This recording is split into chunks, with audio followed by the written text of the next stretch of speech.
Hello everyone, this is Prachi and most welcome to this channel. और आज इस video में मैं आपके साथ डिस्कस कर रही हूँ एयरफोर्स स्कूल जयपुर की तरफ से आपका पीजीटी टीजीटी में और आपका क्लर्क और हेल्पर की रिक्रूटमेंट के रिगार्डिंग नोटिफिकेशन आया है उसके बारे में। इस रिक्रूटमेंट के रिगार्डिंग क्या आपका एसेंशियल और डिज़ायरेबल क्वालिफिकेशन रहने वाला है, कब से आपके फॉर्म फिलिंग स्टार्ट हो रहे हैं and which is the last date of online form submission, everything I will discuss with you in this video. Video के एंड तक बनी रहिएगा। मैं आपके साथ इस चैनल पे कम्प्लीटली ऑथेंटिक इन्फॉर्मेशन शेयर करती हूँ विद ऑफिशियल नोटिफिकेशन के साथ। इसी तरह की जॉब्स अपॉर्चुनिटी चाहे वो आपकी कॉन्ट्रेक्चुअल बेसिस हो या permanent, time to time update को लेने के लिए वीडियो को लाइक ज़रूर कीजिएगा एंड चैनल को सब्सक्राइब ज़रूर करें। फर्स्टली आपको इंटरफेस स्क्रीन पे दिख रहा होगा एयरफोर्स स्कूल जयपुर वैकेंसी, जिसमें आपका फर्स्ट है पीजीटी यानी पोस्ट ग्रेजुएट टीचर, इसमें फिजिक्स का है, टीजीटी आपका Hindi, TGT social science clerk and helper, ये आपका नेम ऑफ पोस्ट है।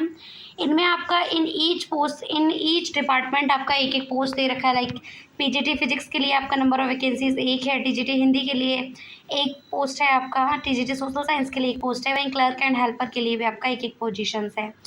Type of appointment which is clearly mention in this section that जो भी रिक्रूटमेंट आपकी रेगुलर है उसके आगे रेगुलर मेंशन है, जो कॉन्ट्रेक्चुअल बेसिस है वो उसके आगे क्लियरली आपका कॉन्ट्रेक्चुअल लिखा हुआ है। तो आपका पीजीटी फिजिक्स को छोड़ करके जितनी भी आपकी इसमें रिक्रूटमेंट मेंशन करी गई है वो सारी रेगुलर हैं, परमानेंट है। बस आपका पीजीटी फिजिक्स के लिए जो रिक्रूटमेंट है वो कॉन्ट्रेक्चुअल बेसिस है। तो हम आप बात करें आपका एसेंशियल जो भी क्वालिफिकेशन रहेगा मैंडेटरी, अगर आप पीजीटी फिजिक्स के लिए जाते हैं तो फर्स्टली आपका बता दिया गया है कि आपका रिलेवेंट सब्जेक्ट में मास्टर डिग्री कंप्लीट होना चाहिए विथ 50% मार्क्स के साथ। अगर आपने फिजिक्स पीजीटी के लिए अप्लाई किया है तो आपका 50% मार्क्स के साथ फिजिक्स में आपका मास्टर्स कंप्लीट हो, साथ ही साथ आपने ग्रेजुएशन में भी उस सब्जेक्ट को पढ़ रखा हो। Age should be 21 to 50 years age on the 1 July 2026।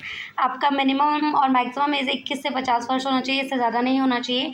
वहीं आपका age relaxation and physically women candidates के लिए भी up to 5 years age relaxation रहेगा, जो वुमेन कैंडिडेट्स हैं उनके लिए और जो कैंडिडेट फिजिकली चैलेंज्ड हैं उनके लिए। साथ ही साथ आपका एक्स सर्विस मैन के लिए क्या एज रिलैक्सेशन दे रखा है वो भी यहाँ आपको बता दिया गया है। डिज़ायरेबल क्वालिफिकेशन में आपका बताया गया है कि आपको नॉलेज ऑफ कंप्यूटर एप्लीकेशन होनी चाहिए, स्पेशली आपका एमएस ऑफिस का हो।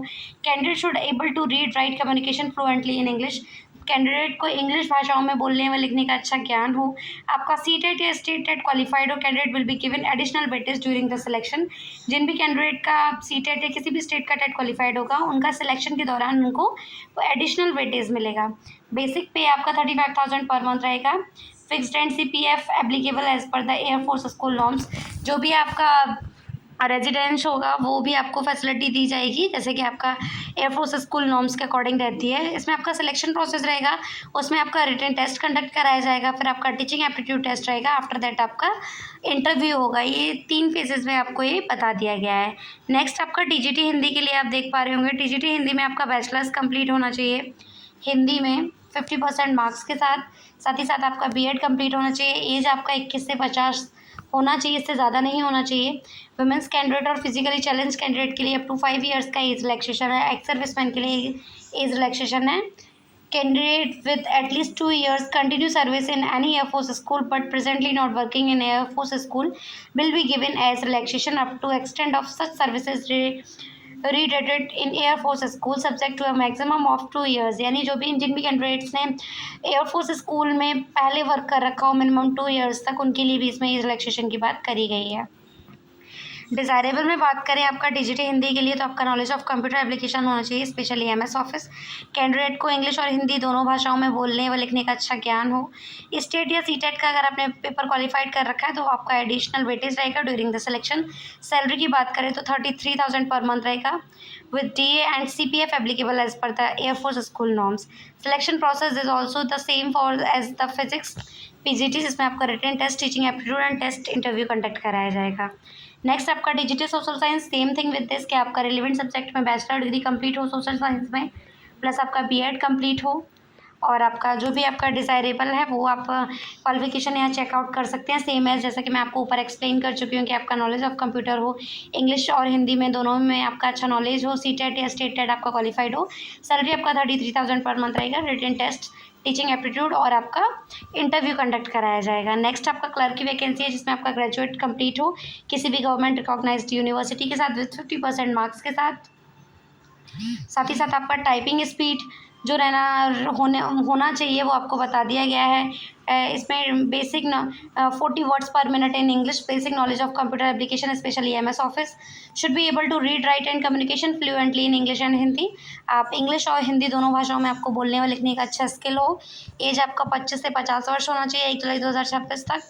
बेसिक पे जो रहेगा आपका क्लर्क के लिए वो 14,500 पर मंथ रहेगा, जिसमें आपका DA CPF ESIC आपके ये फ्री ऑफ कॉस्ट बताए जाएंगे। रिटन टेस्ट, टाइपिंग टेस्ट और इंटरव्यू कंडक्ट कराया जाएगा। नेक्स्ट एंड लास्ट वैकेंसी है आपकी स्वीपर यानी हेल्पर के लिए, जिसमें आपका candidate should be able to read and write in Hindi और इंग्लिश भी in age of group of आप रहेगा आपका 21 से 40 वर्ष आपका एज होना चाहिए। Women candidate, physically challenge candidate के लिए आपका एज रिलैक्सेशन, और जो भी कैंडिडेट एक्स सर्विस मैन रहे हैं जिन्होंने पहले एयरफोर्स स्कूल में एज अ हेल्पर या सुपर वर्क कर रखा है उनके लिए भी एज रिलैक्सेशन इस सेक्शन में मेंशन कर दिया गया है। बेसिक पे आपका 13,000 पर मंथ रहेगा। DA CPF and ECIS applicable रहेंगे आपके as per the air force school norms.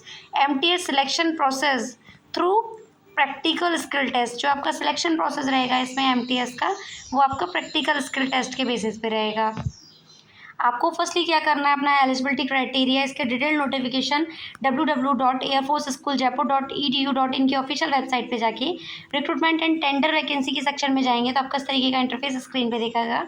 After that आपको इसी वेबसाइट पे आपको इसका फॉर्म मिलेगा। आपको उस फॉर्म को डाउनलोड करके आप जिस भी पोस्ट के लिए जा रहे हैं आपको एग्जैक्ट उस पोस्ट का डेटा फिल करके आपको इस एड्रेस पे अपना फॉर्म सबमिशन कर देना है। जैसा कि मैं आपको बता दूं, मैंने सारी चीज़ें आपको इसमें बता दी हैं। जो भी कैंडिडेट इंटरेस्टेड हैं, एलिजिबल हैं, वो इसकी लास्ट डेट से पहले आप इसका फॉर्म सबमिशन कर सकते हैं।